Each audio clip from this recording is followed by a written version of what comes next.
Հաջորդ զիջումներին պետք է սպասել։ Տիրանայում Փաշինյան-Ալիև ոչ պաշտոնական շփումներից այսպիսի եզրակացություն են արել քաղաքագետները։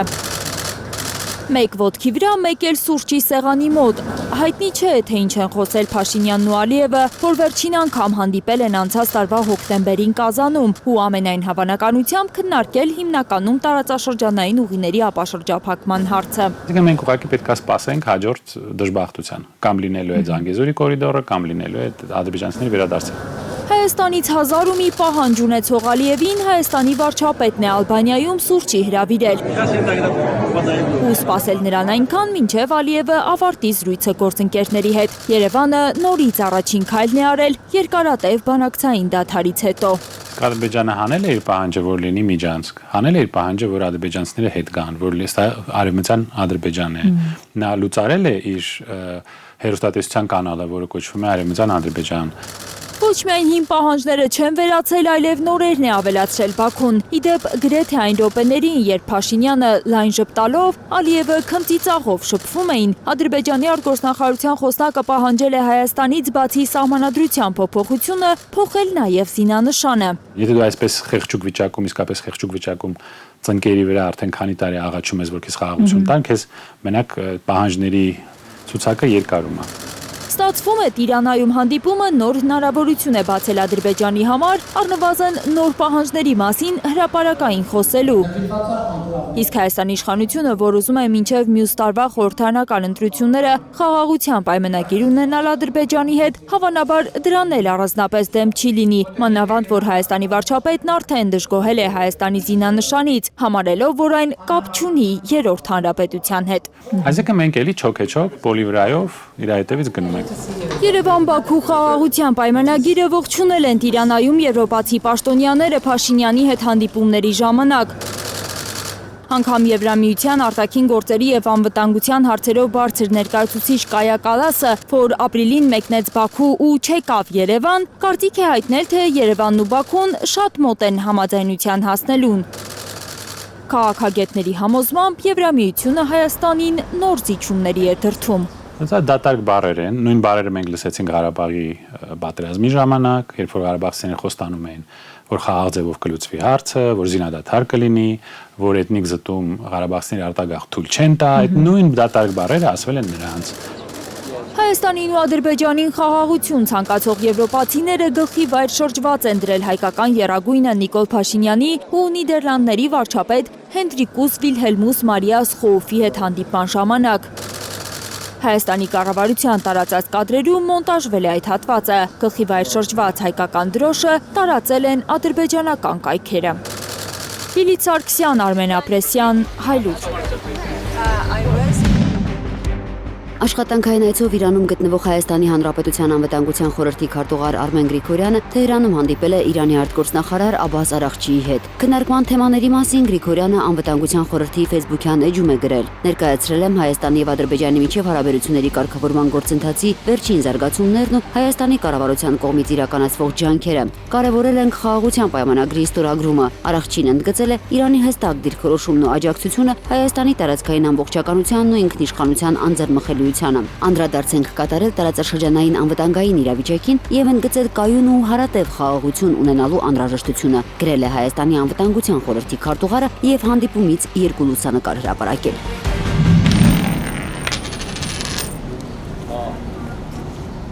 Կոպեկ առ կոպեկ օպերացիան տապալել է Փաշինյանի թիմը։ Մի շարք իրավապաշտպաններ Փաշինյանի քաղաքական ընդդիմախոսները արձանագրում են, որ հատիկ առ հատիկ հեշթեգի տակ շարունակվող ստատուսագրությունը ոչ թե բարեկեցություն ու լավատեսություն, այլ զայրույթ ու հուսահատություն է առաջացնում երկրում։ Հատիկը չեմ մանում, հատիկը են կուտի հավի դեմն են գցում բանը չի։ Ուրա այդքան ասելու այն ներողություն, այդքան ասելու գորա ուրա։ Ոչ մի բան է, ոչ վերադարձելա, ոչ էլ հույս ունենք, որ կվերադարձնի։ Բազմա հատիկ առ հատիկ։ Ինքը թողերը թալանից խոս։ Երևանի աղտոտված օդում թանձր հիասթափություն է, ում համար է Թալանի վերադարձի թատրոնը։ Ինչքան շուտ ինք դգնա այս աշխարից այնքան հայերին օգուտ։ Ափսոսում եմ այն ջանքերը, որ վարչապետի ժամանակ ես ներդրել եմ, Ափսոսում եմ նաև այս րոպեները, որ այս բաները ասում եմ։ Ես կուզենայի ունենայինք միակ մեկը, որ ոչ միայն ինչ-որ բան ապացուցելու համար լիներ, այս ժողովրդի հոգսը թեթևացնելու համար լիներ։ Ես իր հետ գործ չունեմ։ Եթե տեսնենք Փաշինյանը իշխանության էր եկել ինչ-որ թալան ժողովրդին վերադարձնելու, սոցիալական արդարության մարտիկ դառնալու խոստումներով։ Եվ հատ, փողոց առ փողոց, տուն առ տուն, կարգ ու կանոն կհաստատենք Հայաստանի Հանրապետությունում։ Ծափահարությունների, Նիկոլ վանկարկումների ալիքի աստղային ժամին նրա թիկունքը անգամ Հայկ Մարությանն էր պահում։ Ավելի ուշ նա հեռացավ, Փաշինյանի իշխանությանը մեղադրելով հեղափոխական արժեքներից շեղվելու համար, ակնարկելով կոռուպցիոն բնույթ ունեցող հեռախոսազանգերի մասին։ Տասնյակ նման զանգեր եմ ստացել։ Այդ օրվանից կոռուպցիոն մեկը մյուսից հնչեղ մեղադրանքներից շունչ չի առել Փաշինյանի թիմը։ Հայաստան համահայկական հիմնադրամի փոշիացած փողերից հետո գլուխ է բարձրացրել Անիֆի սկանդալը։ Փաշինյանի իշխանության օրոք հիմնադրված ու լուծարված Անիֆի քրեական գործը չի պատասխանում ոչ մի հարցի, ինչ են եղել պետական բյուջեից այդ ֆոնդին փոխանցված միլիարդները։ Մոտ 2 տարի է իրավապահները քննում են գործը, բայց չկա ոչ մի մեղադրյալ, կասկածյալ կամ ձերբակալված։ Իսկ Փաշինյանը մեծ էշը ախորում է թողել, քրտնմխած պայքարում է կոռուպցիայի դեմ ու ժողովրդին վերադարձնում նոր Հայաստանի լավ ապագայի հույսը, ապօրինի ձեռք բերված Range Rover արտադրված 2010 թվականին։ Range Rover-ի վերադարձ Հատիկ դիլիմ վերցրու դաստա տուր, տալուց առատաձեռնես։ Բռով գողանում, հատիկ վերադարձնում։ Վատ չի, հատկապես եթե գողանալու ծրագիր ունես։ 1.5 կիլոգրամ բրինձ, 2 կիլոգրամ ձավար ու կես կտոր բուխանկա, հատիկ առ հատիկ։ Կլինի հատիկ առ հատիկ դուք ձերոնցով գնաք երկրից ու թողնեք հանգիստ ապրենք։ Քանից է Range Rover-ը։ Իսկ իր կինը որ գնում է Դուբայն է, դեն մանագալ, քանի Range Rover-ի գինա է ծախսում։ Դուք այդ հարցը տվել եք իրանք։ Եթե տենց դուր չի գալիս, ուրեմն Range Rover առ Range Rover ենք վերադարձնելու, բրաբուս առ բրաբուս, յաշիկ առ յաշիկ։ Իրականում այդ գույքը գնահատված էր մեքենան 10 միլիոն դրամ, սակայն վերջում երբ որ արդեն դարձել էր պետգույքի սեփականությունը, չգիտես ինչի 5 թե 5.5 միլիոն դրամ էր դարձել։ Ապրելու երկիր կուսակցության համահիմնադիր Մեսրոպ Արաքելյանը հարցում է արել պետական գույքի կառավարման վարչություն։ Դեռ պարզ չէ, հատիկ առ հատիկ օպերացիայով Փաշինյանի էջի լավ ստատուսներ դարձած գույքերից քանիսն է վաճառվել, ինչ գնով ու ի վերջո ինչքան փող է մտել բյուջե։ Այն ծավալները, որ այս թվերով որ ներկայացվում են դատախազության կողմից, կարելի ասել զրոյական ազդեցություն ունեն բյուջեի վրա եւ այն աղմուկը քաղաքական, որ իշխանությունները բարձրաձայնում են, թե տեսեք, թալանը հետ ենք վերադարձնում, սրանք ուղղակի շատ փոքր գումարներ են։ Ասել եմ կոպեկ առ կոպեկ վերադարձնելու է։ Ոչ մեկ չի պլստալու եւ ոչ մի գողացված կոպեկ չեմ մարսելու։ Հատ, կոպեկ առ կոպեկ։ Հետ ենք բերելու, հատ բոլորին բերելու ենք պատասխանատվության։ Ու կոպեկ հետ ենք բերելու, այդ թվում այն տեղերից, որտեղից դուք մտածում եք, թե չենք հասնի եւ չենք բերի։ Այո, բերելու ենք։ Դա կոպեկներով կհաշվենք, թե միլիոն դոլարներով կհաշվենք, ինքնին սխալ է։ Կոպեկ առ կոպեկ ինչն է վերադարձնում Փաշինյանը, հարց է տալիս փաստաբան Արամ Օրբելյանը։ Բայց դա ոչ թե պետք է լինի գործընթաց, որ ես որոշել եմ, որ X մարդը ունի ապօրինի գույք, ընդհանրապես մնում է ձևը գտնեմ, ոնց էր գույքը վերցնում։ Ձևը գտնելու ձև կա, պետականացնում ես, ավարտում ես։ Դա իրավաչափ չի, օրինական չի, բայց եթե ի սկզբանե որոշել ենք արդեն, որ մեր ի սկզբանե կառուցվածքի մեջ դրված է, որ դա ապօրինի է, այլ մնացած գործընթացները ֆիքսիա են դառնում։ Եթե ի սկզբանե որոշում ենք, որ գույքը ապօրինի է, մնացած գործընթացը դառնում է ապօրինի, բացատրում է փաստաբանը։ Նախ պետք է լինեն կառուցակարգեր, ուղղված ոչ թե կոնկրետ մարդուց կոնկրետ գույք վերցնելուն, այլ կոռուպցիայի ու հանցավորության դեմ պայքարին ընդհանուր իմաստով։ Այստեղ ամբողջ խնդիրը։ Եվ ինչի է բոլորի մոտ դիսոնանս առաջանում, որովհետև անընդհատ կրկնել են, որ ինչ որ մարդկացից ինչ որ բան պետք է վերցնեն։ Ինչ որ մարդկանց գույքի քանակներ են անվանել, ցուցակներ են ասել, ընդ որում ճիշտ կամ սխալ, հիմնավոր կամ ոչ հիմնավոր, եւ ձևավորվել է ակնկալիք սխալ, որ պետք է այդ դրանք բռնագանձվի, հիմա էլ որ ասենք բռնագանձվում կամ չի բռնագանձվում, առաջացնում է որոշակի շփոթմունք։ Գլխի վրա է շրջել Փաշինյանը կոռուպցիայի դեմ պայքարը։ Ապօրինի գույքի բռնագանձման շատ ստանդարտներ կան միջազգային պրակտիկայում, որոնցից յուրաքանչյուրը վերաբերում է առանձին դեպքի։ Հայաստանում բոլոր ստանդարտները միքսվել են, ստացվել է կատարյալ շիլաշփոթ։ Խառնել են իրար, որովհետև եղել է փորձագետներ, ովքեր ներկայացրել են, եղել են մասնագետներ, ովքեր աշխատել են, մասնագետների մի մասը մի կտոր նկարդացել, մի մասը մի կտոր, մի մասը միգուցե ամբողջությամբ, բայց վերջում սա դարել է ինչ-որ մի հատ օրենք, փորձել են ամբողջականացնել, սա երբեմն բերում եմ այդ Պրոստակվաշինայի մուլտիկի մանը, որ ամենը մի նախադասություն է գրել։ Օրբելյանի կարծիքով սահմանադրական դատարանի որոշումը արտացոլում է այդ շիլաշփոթը։ Լավ է, որ բարձր դատարանը հստակ արձանագրել է, բռնագանձման առարկա կարող է դառնալ միայն այն գույքը, որ հանցանքի արդյունքում է ձեռք բերել X պաշտոնյան։ Այս ձևակերպումը կարող է նախկինում տրված բռնագանձման որոշումների վիճարկման պատճառ դառնալ, կարծում է Transparency International հակակոռուպցիոն կենտրոնի փորձագետ Վարուժան Հոկտանյանը։ Չի բացառում այդ հատիկ առ հատիկ վերադարձնելը հետագայում լինի հատիկ առ հատիկ հակառակ ուղղությամբ վերադարձնել։ Հոկտանյանը առաջարկում է դեռ սպասել, արդյոք հակակոռուպցիոն դատարաններում կապացուցվի դատախազության ներկայացրած գործերի օրինակարությունը։ Կա մարդու իրավունքների եվրոպական դատարան, եւ եթե չկարողանան դատարաններում ապացուցել,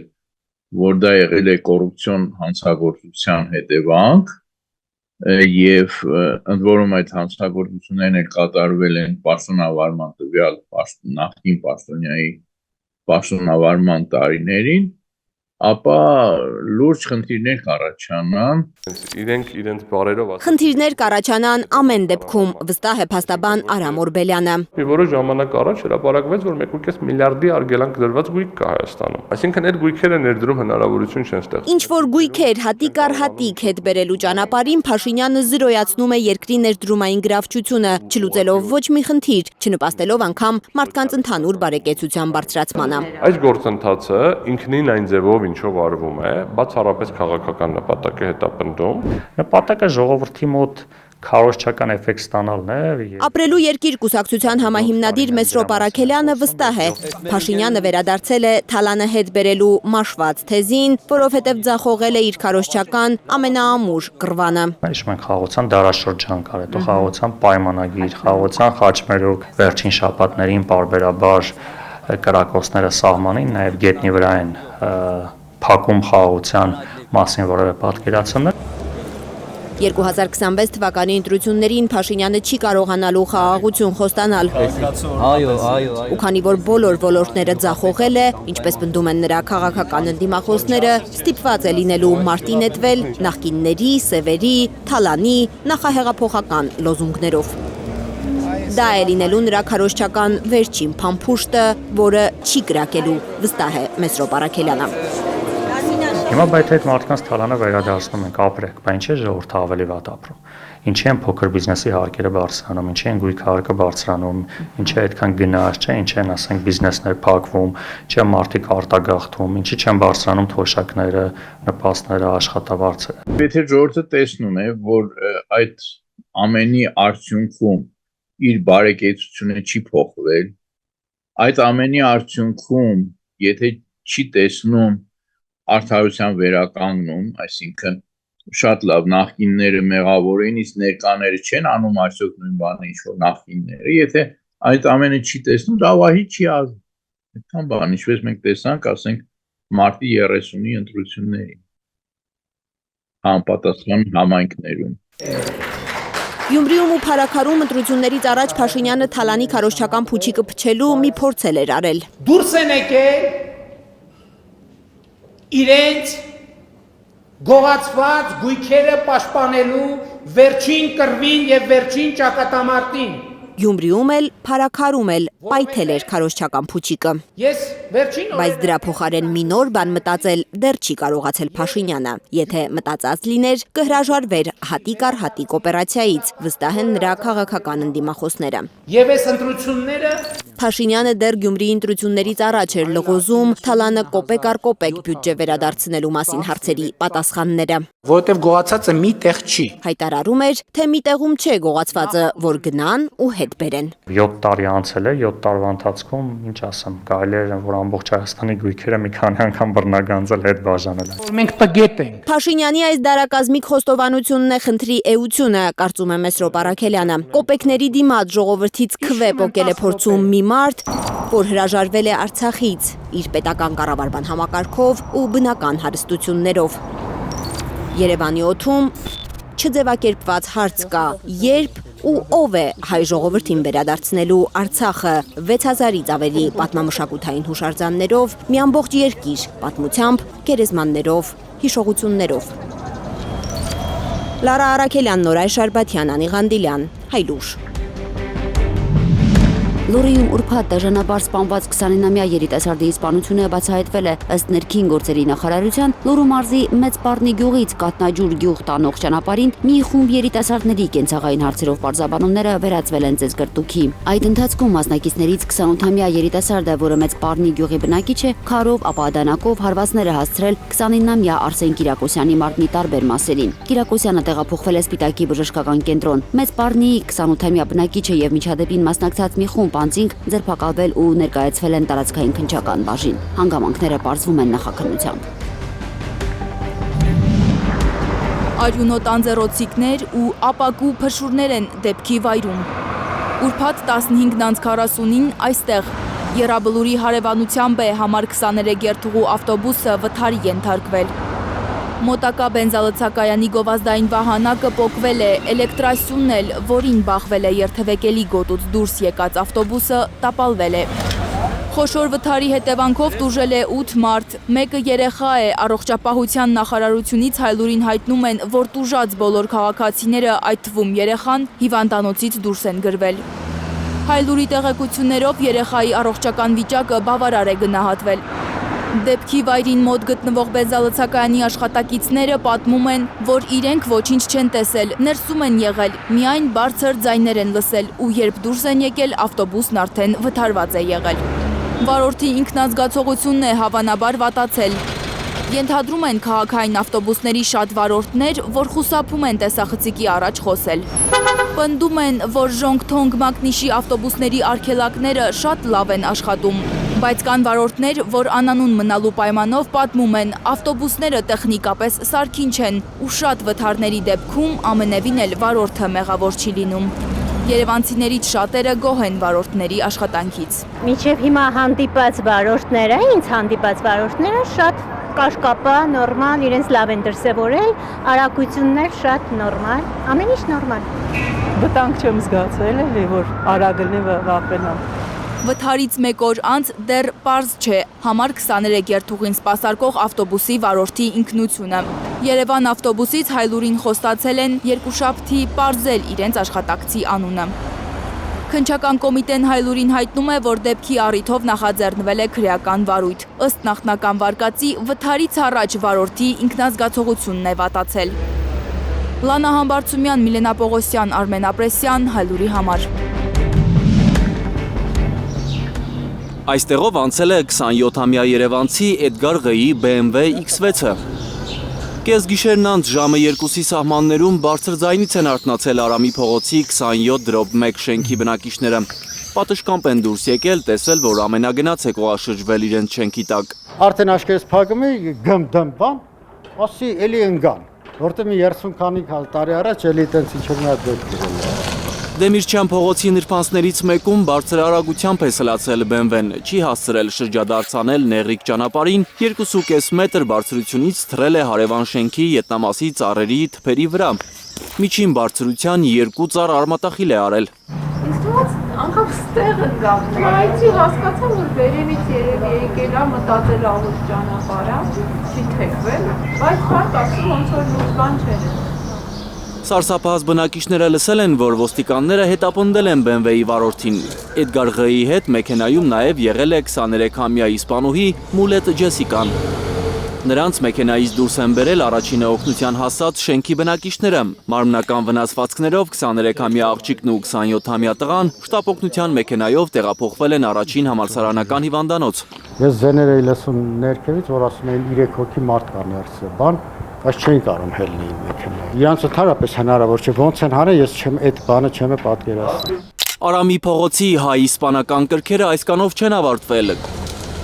Կրիմինալ լրատվության մեջ մասնագիտացված Շամշան.com կայքի տեղեկությամբ, երբ փրկարարները կողաշրջված մեքենան դարձի են բերել, սրահից կասկածելի փաթեթներ են դուրս թափվել, որոնց մեջ եղել է թմրանյութի նմանվող զանգված։ Ներքին գործերի նախարարությունից Հայլուրին հաստատեցին տեղեկությունը։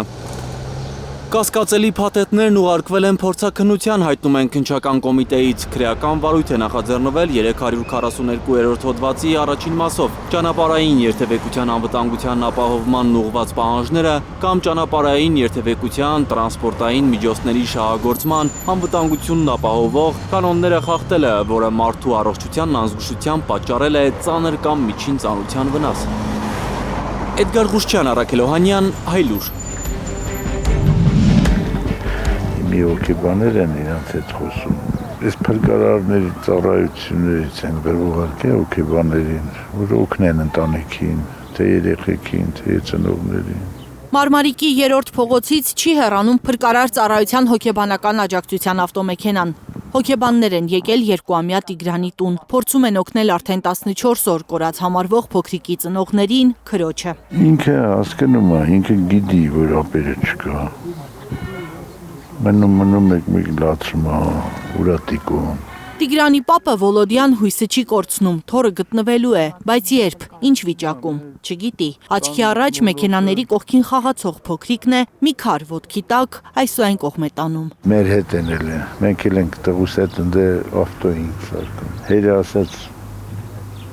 որ չընգնի վերներ, իրանց մնաց չտան, ասաց գնացեք տուն։ Խաղում էր, քար էր, ոտը տրնում էր վրեն, խաղում էր, երեխեք ոնց է խաղում։ Ես էլ չպատկերացրի, որ երեխեք կանայք տանալ։ Եթե մի պահ կասկածեր, իրեն կնետեր դեպի փոքրն ու այնպես կգրկեր, որ ոչ վարարած գետին մոտ կգնար, ոչ էլ վտանգը մոտ կգար։ Այս պահանդից այդ մի պահն այլ է, որ հերը ասեց գնացեք տուն։ Ու տուն չհասավ Տիգրանը, անհետացավ մի ասեղի պես, ասում են հարևանները, որոնց տներում անգամ փրկարարները դարակ առ դարակ Տիգրան են փնտրել։ Ինչքան տեղ կա մեր տուն, լրիվ նայել են, հարևանի տներ, կրիշներ, լրիվ կտուրներ, լրիվ նայել են։ Տներն են։ Հա, մի անգամ, ոչ թե մի անգամ, մի քանի անգամ։ Տների մեջ նայել։ Այո։ Լրիվ մտել են, դաժե գոնդել են նայել։ Մտել են ամբողջ այս դաշտը լրիվ նայել ենք։ Դաժե այս գետի ափերով ինչել են զորտել են բաղջիկի մեջ սնկ երեխայա կարող է մեկ լուծե եկե մտել մեկի հայ այդ բան։ Չեն գտե։ Մի դար ավել է մենք ասե ապրում ենք, մի դար 10 տարի։ Մենք ասես բան նոր տեսնում ենք, ասենց դաժան, ասենց ամ։ Ազատի տունը Տիգրանենց տան հարևանությամբ է, իրենք էլ Տիգրանի տարիքին թոռ ունեն։ 2 տարեկան աղջնակի հետ փորձ են արել, գետն ուղարկել կոնֆետի, խաղալիքի հետևից։ Մենք փորձել ենք այդ վարկածը, մենք իջեցրել ենք, ասել են գնան տեղ կոնֆետ կա, խաղալիք տնտեղա գնաբեր, ինքը չի գնացել։ Գյուղում չեն հավատում, թե երեխային գետն է տարել։ Հաճախ են գետի մոտ գնում, փրկարարներին հարց ու փորձ անում։ Այդ մարդիկ ասում են մենք առաջի դեպքն որ սենց թեկուզ ինչքան է կորածն է մի երկու օրում մենք գտնենք 300 մետր։ Մի ով ընկեք է այդ կամ Սևանալի բան մենք գտել ենք։ Ասում էսի բացառված բան էր։ Հեքիաթ էր։ Վատ հեքիաթ, որտեղ փորձում են չար հերոսներ երեխայի ծնողներին դարձնել։ Գյուղում միաբերան ասում են, օրինակելի ընտանիք է, օրինակելի հայր ու մայր, որ կոտորվում են արդեն 14 օր։ Ուր բանալնեք նրա մուրը, դուք գիտեք նրա մեր ինչ ձև երեխայա պահում, ինչ ձև ընտանիքա պահում, ինչ ձև տունա պահում, որ դուր նրա մուրը փնովում եք։ Իրոք լավ մամայա, մենք հեսա փոքրիկ ունենք, այդ ձևի ես իմ գուրգուրած, չգիտեմ, ճիշտ է մեր երեխեն է, մեր աշկի լուսինը պահում ենք, ես շատ ցավում եմ նոր այրին տեսնալուց իմ ամբողջ մարմինը քրքրվում է։ Լրիվ ստրեսի մեջ են, ինչ վիճակի են, իրենց երեխեն չկա։ Ստրեսն ավելի է խորանում ամեն անգամ մամուլում մի չճշտված զրպարտող լուր տեսնելիս։ Փոքրիկի պապը հորդորում է զգուշանալ սոցիալական ցանցերում գրառումներ անելիս, վատաբանելիս։ Երեխեք ոչ խաղամուլ են, ոչ թմրամուլ են, նորմալ ընտանիքի տեր երեխա են, ապրում ենք իրար հետ, ոչ կարանայինք, նա երկու տղես իրար հետ են ապրում, շատ համերա, շատ լավ, Աստված չանի, ես ոչ թշնամի եմ ունեցել, ոչ էլ կունենամ, ոչ էլ իմ երեխեք կունենամ։ Մի քանի ժամ աշխատելուց հետո հեռանում են փրկարար ծառայության հոգեբանները, հրաժարվում են հարցազրույց տալ, պատմել ընտանիքի վիճակի մասին, անգամ ներքին գործերի նախարարությունից թույլտվություն ստանալուց հետո։ Լիլիթ Խալաթյան, Հենրիկ Համազասպյան, Հայլուր։ Հանրապետության հրապարակում ադրբեջաներեն Ղարաբաղ երկած արտասահմանցիների տեսանյութ է տարածած Ղարիբ Բաբայանը նորից կարող է սոցիալական ցանցերում հրապարակումներ անել։ Վերաքննիչ դատարանը վերացրել է Արցախի տղամարդու խափանման միջոցը, մերժելով դատախազի բողոքը։ Բաբայանի պաշտպան Վլադիմիր Հայրապետյանը հիշեցրել է, որ դատարանը փետրվարի 2-ի որոշմամբ իր պաշտպանյալին արգելել էր համացանցում հրապարակային կոչեր անել։ Իրանը միջուկային գործարքի վերաբերյալ գրավոր առաջարկ չի ստացել Միացյալ Նահանգներից, ոչ ուղղակիորեն, ոչ միջնորդների միջոցով, հայտարարել է Իրանի արտգործնախարար Աբբաս Արաղչին։ Իրանը չի հրաժարվի խաղաղ նպատակներով ուրանը հարստացնելու իր դժվարությամբ ձեռք բերած իրավունքից, իրավունք, որից օգտվում են միջուկային զենքի չտարածման պայմանագրի միուս անդամները, գրել է Արաղչին սոցցանցում։ Հնարավոր է Արաղչին ԱՄՆ նախագահի հայտարարությանն արձագանքել, որդ համար մեկում Դոնալդ Թրամփն ասել է, թե Իրանը ստացել է միջուկային գործարքի վերաբերյալ առաջարկ։ Նրանք ունեն առաջարկ եւ հիմա պետք է արագ գործեն, թե չէ ինչ-որ վատ բան կկատարվի, նորից սպառնացել է Սպիտակ տան ղեկավարը։ ԱՄՆ նախագահը խոսում է խաղաղության մասին ու միաժամանակ սպառնում զանգվածային ոչնչացման արդիական միջոցներով, դժգոհել է Իրանի նախագահ Մասուդ Փեզեշքյանը, հարցնելով՝ հիմա որ խոսքին հավատանք։ Այդուհանդերձ Իրանի նախագահն ասել է, որ Թեհրանը կշարունակի Վաշինգտոնի հետ բանակցությունները իր միջուկային ծրագրի շուրջ։ Մենք պատերազմի չենք ձգտում, ասել է Փեզեշքյանը։ Գոռում ողբում է դստեր մահը պաղեստինցի այս տղամարդը, գրկից բաց չի թողնում նրա սառած մարմինը, վերջին անգամ ոտքերն ու ձեռքերն է համբուրում։ Կրակ է թափել Իսրայելը Գազայի խաղաղ բնակչության վրա։ Վերջին 24 ժամում ավելի քան 140 պաղեստինցի է զոհվել, 500-ը վիրավորվել։ Ցահալը նոր ռազմական օպերացիա է սկսել Գեդեոնի սայլակներ անունով։ Պաղեստինյան աղբյուրները հայտնում են, որ մահաբեր հարվածներից տուժել են Բեյթ Լահիայի բնակելի թաղամասերն ու Ջաբալիայի փախստականների ճամբարը։ Հիվանդանոցներում իսկական քաոս է, զոհերի հարազատները տոպրակների մեջ են փաթաթում իրենց հարազատների մարմինները, որ հողին հանձնեն։ Հարյուրավոր վիրավորներ ու անհետ կորածներ կան։ Բժիշկները չեն հասցնում առաջին օգնություն ցույց տալ վիրավորներին։ Տասնյակ մարդիկ դեռ փլատակներում են եւ մենք գործիքներ կամ սարքավորումներ չունենք նրանց դուրս բերելու համար։ Իսրայելական հրթիռակոծությունից վիրավորվածների համար նույնիսկ բավարար քանակությամբ մահճակալներ չկան, նրանք սառը գետնին են պառկած մահացածների կողքին։ Պաղեստինցիների ողբերգությունը խրախճանքի են վերածել Իսրայելում։ Քնեսեթի падգամավոր Թասֆի Սակուտը գլուխ է գովել, թե Ցահալը ինչ սպանդ է արել Պաղեստինում։ Այսօր մենք 100 պաղեստինցի ենք սպանել եւ աշխարհին դա ընդհանրապես հետաքրքիր չէ։ Գազայի բնակիչները նորից բռնել են գաղթի ճանապարհը, պաղեստինցիները հավաքել են ունեցած-չունեցածներն ու ճամփա ընկել։ Իրենց միակ փոխադրամիջոցներով, էշերով, երբեմն էլ կիսախարխուլ մեքենաներով։ Գազայից փախչում են անկլավի արևմտյան շրջաններ, հույս ունեն գոնե այնտեղ կկարողանան փրկել իրենց կյանքը։ Մենք հազիվ ենք ապրում, զգում ենք, որ կենթանի չենք։ Մահը ավելի հեշտ կլինի, քան մեր կյանքը։ Մենք տառապում ենք սովից, պաշարումից եւ փողի պակասից, եւ ոչ ոք մեր մասին հոգ չի տանում։ Ես արդեն 10-րդ անգամ եմ տեղահանվել, 10 անգամ, եւ ամեն անգամ մենք նույն տառապանքի միջով ենք անցնում։ Տեղեկություն կա, որ Ցահալը 70,000 զինվոր է ուղարկել Գազա ռազմական գործողություններն ընդլայնելու համար։ Հասմիկ Սերոփյան, Արմեն Ապրեսյան, Հայլուր։ Իսրայելը ավիահարվածներ է հասցրել նաև Եմենի նավահանգիստներին։ Ուրբաթ ռազմաօդային ուժերի հրամանատարական բունկերից միասին ելույթ են ունեցել Իսրայելի վարչապետն ու պաշտպանության նախարարը, հաստատելով հարվածները եւ խոստանալով նոր ու ավելի մեծ կրակ թափել Եմենի հութիների ու նրա առաջնորդների գլխին։ Ավելի վաղ հութիները հայտարարել էին, որ կվերսկսեն Կարմիր ծովում իսրայելական նավերի, ինչպես նաև Թել Ավիվի թիրախների վրա հարձակումները՝ ի պատասխան Գազայի հատվածում Իսրայելի ռազմական գործողությունների վերսկսման։ Հութիները ախտանիշ են, նրանց թիկունքում կանգնածը, նրանց հավանություն, աջակցություն, հրամաններ տվողը Իրանն է։ Հութիները շատ բարձր գին կվճարեն։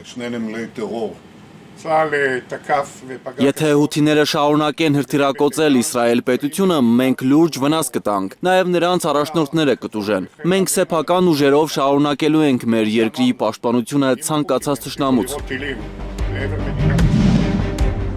Չեմ կարող հավատալ, որ մենք Երուսաղեմի մի ամբողջ թաղամաս տվեցինք այս տղաներին, ասել է Իսրայելի հանրային հեռարձակման կորպորացիայի Քան 11 հեռուստաընկերության հաղորդավարը ուղիղ եթերում Եվրատեսիլի Հայաստանի ներկայացուցիչ Պարգի ելույթից հետո։ Հայերի հասցեին իսրայելցի հաղորդավարի հնչեցրած վիրավորանքին արձագանքել է Երուսաղեմի հայ համայնքը X-ի պաշտոնական էջում դիմելով Իսրայելի հանրային հեռարձակող կորպորացիային հրապարակայնորեն հերքելու արված հայտարարությունը եւ պաշտոնական ներողություն խնդրելու Երուսաղեմի հայ համայնքից։ Հայտարարության մեջ նշված է, որ համայնքը խիստ դատապարտում է այդ անհանգստացնող, անհիմն, ռասիստական եւ վիրավորական դիտողությունը։ Ցանկանում ենք պարզաբանել, որ Երուսաղեմի հայկական թաղամասը ոչ մեկին չի տրվել։ Այն կառուցվել, պահպանվել եւ մշակվել է դարերի ընթացքում հայ ժողովրդի կողմից, որը պահպանել է իր անխափան ներկայությունը Սուրբ Երկրում եւ Երուսաղեմում, մասնավորապես ավելի քան 1600 տարի։ Այս ներկայությունը համաշխարհային ճանաչում ունի, ասված է Երուսաղեմում հայ համայնքի հայտարարության մեջ։ Միջազգային քրեական դատարանի գլխավոր դատախազը ժամանակավոր հրաժարական է տվել մինչև իր դեմ սեռական ոտնձգությունների մեղադրանքների հետաքննության ավարտը, հայտարարել է դատարանը։ Քարիմ Խանը կտրականապես հերքել է մեղադրանքները, ըստ որոնց նա ավելի քան 1 տարի սեռական հարաբերություններ է ունեցել իր օգնականներից մեկի հետ, հակառակ վերջինիս կամքի։ Հաագայի դատարանի գլխավոր դատախազի դեմ մեղադրանքները հրապարակային դարձան Իսրայելի վարչապետ Բենյամին Նեթանյահուի, պաշտպանության նախկին նախարար եւ Համաս պաղեստինյան խմբավորման 3 առաջնորդների դեմ ռազմական հանցագործությունների դրանքով ձերբակալման օրդերների հրապարակումից մի քանի շաբաթ առաջ, նշում է AP-ն։ Քարիմ Խանը այն դատախազն է, որը 2023-ին Պուտինին ձերբակալելու օրդեր է տվել։ Հնարավոր է Պուտին-Զելենսկի տետ-ա-տետ հանդիպում։ Կրեմլում ասում են հնարավոր է, բայց որոշ նրբություններ պարզելուց հետո։ Մենք դա հնարավոր ենք համարում, բայց հենց աշխատանքի արդյունքում եւ երկու կողմերի համաձայնությունների տեսքով որոշակի արդյունքների հասնելուց հետո։ Երեկ Ստամբուլում հենց երկու երկրների ղեկավարների հանդիպման հարցն է բարձրացրել ուկրաինական պատվիրակությունը։ Ռուսական կողմը չի մերժել հարցը քննարկել Մոսկվայում։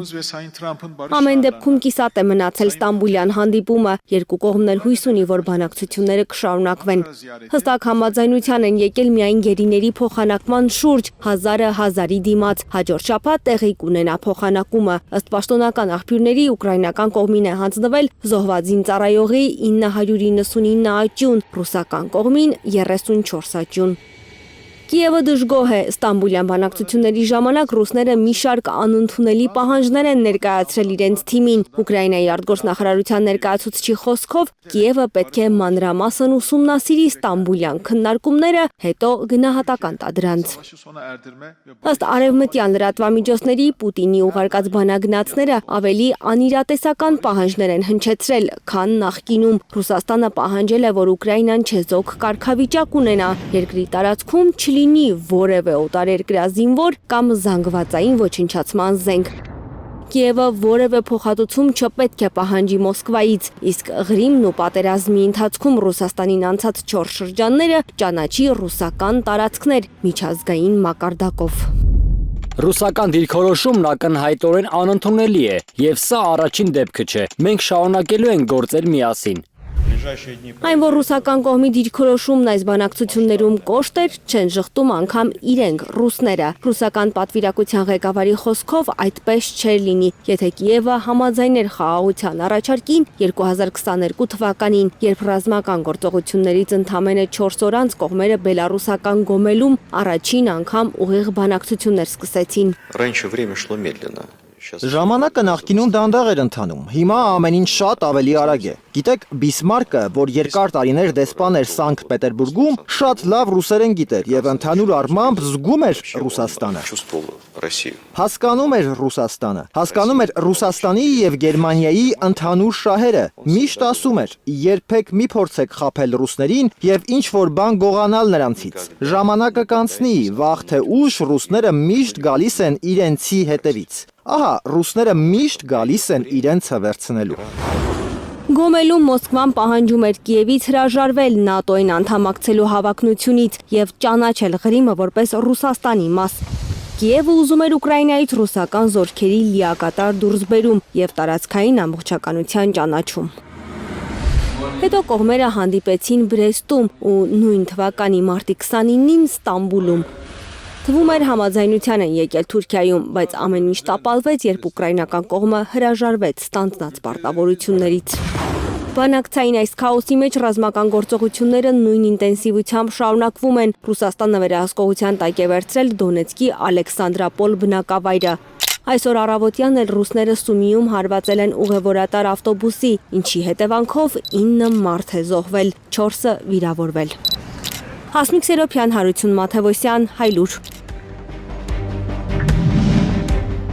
Ստամբուլում ռուս-ուկրաինական բանակցությունների արդյունքներն են հեռախոսով քննարկել Սերգեյ Լավրովն ու Մարկո Ռուբիոն, ըստ Ռուսաստանի արտգործնախարարության հեռախոսազրույցը կայացել է Վաշինգտոնի նախաձեռնությամբ։ Ռուսաստանի արտգործնախարարը ԱՄՆ պետքարտուղարի հետ զրույցում հաստատել է Մոսկվայի պատրաստակամությունը շարունակելու Վաշինգտոնի հետ համատեղ աշխատանքը ուկրաինական կարգավորման շուրջ։ Ռուբիոն ընդգծել է, որ Վաշինգտոնը պատրաստ է հետագայում ևս աջակցել ուկրաինական հակամարտության կարգավորման ուղիների որոնմանը։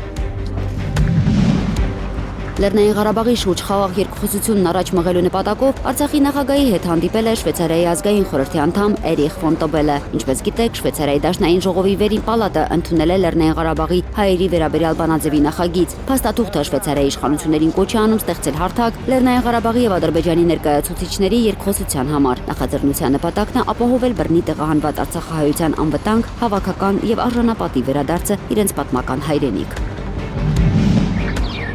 Արցախի թանգարանների երկար գիշերը չի ավարտվում։ Շուրջ 3 տասնյակ թանգարաններ օկուպացված Արցախում թշնամու վերահսկողության տակ են, վտանգված է մեր բոլորի պատմությունը ցավով, նկատում է մշակույթի եւ զբոսաշրջության զարգացման գործակալության նախագահ Սերգեյ Շավերդյանը։ Ստիպված են խոսել այն մասին, որ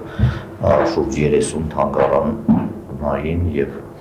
արվեստի հավաքածուներ մնացել են Ադրբեջանի տիրապետության տակ։ Թշնամին հիմա ոչնչացնում է Արցախի 17 պետական, 6 մասնավոր թանգարանները եւ արվեստի 5 հավաքածուները։ Ժամանակին այդտեղ եռում էր կյանքը, թանգարանների միջազգային օրը եւ ոչ միայն։ Շատ կարեւոր միջոցառում է, որին գալիս էին մասնակցելու երիտասարդներ, ծերեր, տարբեր խավերի մարդիկ, իհարկե թանգարանային գիշերները Արցախի շատ հետաքրքիր էին։ Արցախյան պատերազմում զոհվածների հուշ թանգարանում նույնպես քարը քարին չի մնացել, վստահ է Շավերդյանը։ Չկա բնականաբար, ոչինչ չկա բնականաբար։ Այդ անհետ կորածների թանգարանն է, սա Նիկոլ Դումանի տուն թանգարանն է։ Թշնամին պարբերաբար տեսանյութերը հրապարակում օկուպացված Արցախից, դրանցից են արցախցի մշակութային գործիչները եզրակացնում, որ թանգարաններում ամեն ինչ կորած է։ Մենք գիտենք, որ բնականաբար, քանի որ Ստեփանակերտը ամբողջությամբ թալանվել է եւ մենք գիտենք, որ քանի որ Ստեփանակերտը քանդվում է, մենք գիտենք, մենք տեսնում ենք տեսագրություններ, ինչպես են շրջաններում ավերում հայկական մշակութային ժառանգություն, մենք կարող ենք ասել, որ բոլոր մեր թանգարանները գոյություն չունեն այսօր։ Արցախյան թանգարանների ցուցանմուշների մի մասը ժամանակին տարհանվել է մասնավորի ջանքերով, ասում է Շավերդյանը։ Գիտենք, որ Շուշի Գորգի թանգարանի մի մասը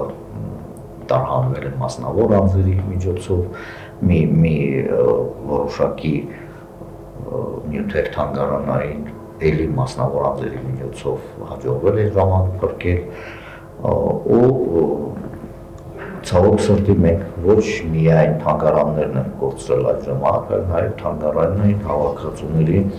կատալոգները։ Պաշտոնական Երևանը ոչ մի քայլ չի անում մշակութային ժառանգության պահպանման ուղղությամբ, պնդում է բռնազավթված տարածքներում մշակութային ժառանգության պաշտպանության պետական խորհրդի քարտուղարը։ Ցավոք նկատում ենք, որ Հայաստանի Հանրապետության իշխանությունները այսօրվա դրությամբ քաղաքական պատճառներով որևէ կերպ չեն փորձում գործում տեսանելի միջոցներ ձեռնարկել Արցախում մնացած պատմական ժառանգությունության պահպանման ուղղությամբ։ Թեև դեռ 2023-ի նոյեմբերին Հայաստանի կառավարությունը որոշել է ընդունել մշակույթի պահպանության եւ զարգացման ռազմավարությունը, որով պարտավոր է միջոցներ ձեռնարկել նաեւ Արցախի մշակութային ժառանգության պահպանման համար։ Այդ ուղղությամբ ոչինչ չի արվում, միջազգային հարթակներում հարցերը չեն դրվում, միջազգային հանդիպումների ժամանակ չի շոշափվում մշակութային ժառանգության պաշտպանության հարցերը։ Գուցե ըստ Հայաստանի իշխանությունների այսպես կոչված իրական Հայաստանում չեն Արցախում մնացած 30 թանգարանները, բայց Շավերդյանը հիշեցնում է, ընդամենը 2 տարի առաջ էր, որ ոչ թե պատմական, այլ իրական Հայաստան էր Արցախը։ Ալբերտ Սերոբյան, Միլենա Պողոսյան, Հայլուր։ Լեզվաբանական ավանդույթներ, նոր եւ նորագույն ուղղություններ խորագրով գիտական աշխատությունը բանասիրական գիտությունների դոկտոր պրոֆեսոր Լալիկ Խաչատյանը հրատարակված չտեսավ, գիրքը լույս է տեսել հետմահու։ Սա իր 23-րդ գիրքն է, ինքը արդեն գիրքը պատրաստել էր հրատարակության, բայց մտածում էր 25 թվի ծրագրի մեջ դա կներկայացնի, բայց ցավոք չհասավ դրան։ Ընդամենը մնում էր վերջում մի քիչ վերանայել եւ այդ գործը ես կատարեցի։ Ուսումնասիրությունը ներկայացնում է լեզվաբանության զարգացման պատմությունը սկսած մեր թվարկությունից առաջ 4 հազարամյակից մինչև 21-րդ դար, ընդգրկելով հնագույն եւ ժամանակակից լեզվաբանական ավանդույթները, դպրոցներն ու մեթոդաբանությունները։ Հայագիտության եւ լեզվաբանության Գրքում վերլուծվում են ինչպես համաշխարհային, այնպես էլ հայագիտական մտքի լեզվաբանական նվաճումները։ Ինքը ընդգրկել է մեր թվարկությունից առաջ 4-րդ դարից մինչև մեր 21-րդ դարը։ Եվ սա իր մեջ ընդգրկում է ամբողջ լեզվաբանությունը, այն վերաբերում է լեզվաբանական տարբեր ազգերի լեզվաբանական ավանդույթներին, վերաբերում է տարբեր ժամանակաշրջաններին եւ թեմատիկայի առումով ավելի ընդգրկուն է։ Լալիկ Խաչատյանը մանկավարժական համալսարանի նվիրյալներից էր, ասում են լեզվաբանի հետ աշխատած մասնագետները, նրա սաները։ Խաչատյանն իր ուսանողներին բացի լեզվաբանությունից առաջինը սովորեցնում էր մարդ մնալ։ Ինչպես ասում էր Չարլի Չապլինը, մենք ռեշտատ չենք եղել, բայց աշխատել ենք որքան կարելի մարդ մնալ։ Նույնն ասեմ ուսանողներին, աշխատեք որքան կարելի մարդ մնալ։ Բանասիրական ֆակուլտետի դեկան Աշոտ Գալստյանն ասում է, այս գիրքը առաջին հերթին ուղեցույց է մասնագետների համար։ Նախատեսված է հումանիտար կրթություն ստացող ուսանողների, դասախոսների, հայոց լեզվի ուսուցիչների եւ ընդհանրապես լեզվաբանությամբ հետաքրքրվողների համար։ Այս գիրքը, որ այսօր մենք մեծարում ենք, պրոֆեսորի Կարապի երկը դարձավ։ Այս գիրքը առավելապես հասցեագրված է լեզվաբաններին, որոնք պիտի ուսումնասիրեն, որովհետև գիրքը ինքնին նորություն է, լեզվաբանական նոր մեթոդներն է ներառված այս գրքում եւ նոր լուծումների առաջարկում պրոֆեսորը, լեզվաբանական նոր լուծումներ, որոնք հույժ անհրաժեշտ են մասնագետին։ Լալիկ Խաչատյանի վերջին գիրքը լեզվաբանական ավանդույթներ, նոր եւ նորագույն ուղղությունները կդասավանդվի համալսարանում։ Սա մեթոդաբանություն է։ Զարուհի Սահակյան, Նորայր Շարբաթյան, Հայլուր։